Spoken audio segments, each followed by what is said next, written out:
Hi, and welcome to today's Tuesday Tip. I've received phone calls from many of you asking what needs to go into the Tenant Selection Plan and your EIV policies. I can't tell you what to put in your plan, but I can tell you what I have put into the documents for the RMs who will come out to do your MOR. First of all, you can always refer to Chapter 4 and use the guide that's in Chapter 4 for tenant selection plans. The first thing on their checklist is the project type, the project eligibility. Sometimes when we're out there, we ask, what's your program type? And you guys will say, Section 8. Section 8 is not your program type. So you need to know what your program type is, because a lot of the guidelines from HOTMA are according to your program type.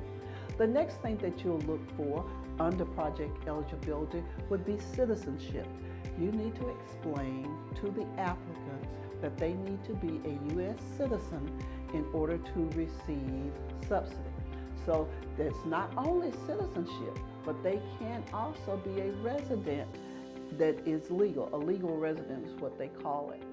Also, you want to look at the Social Security requirements.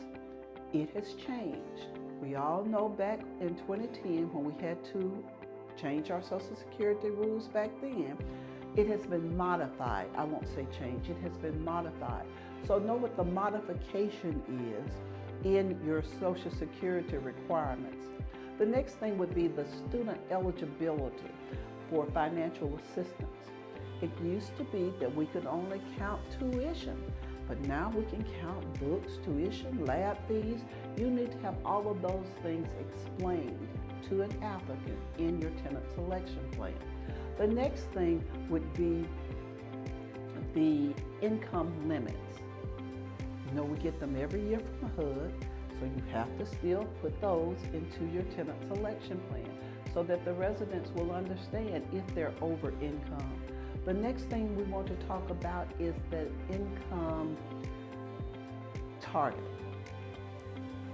Why you can skip over someone else that's on your waiting list to put someone else who applied after them into a unit. That's very important. It would be to me if I were applying. So make sure you explain to them how income targeting works. Next week, we'll look at the waiting list and how income targeting affects it also. Thanks for tuning in. Thanks for the questions you guys asked. And we'll see you next week for another Tuesday Tip.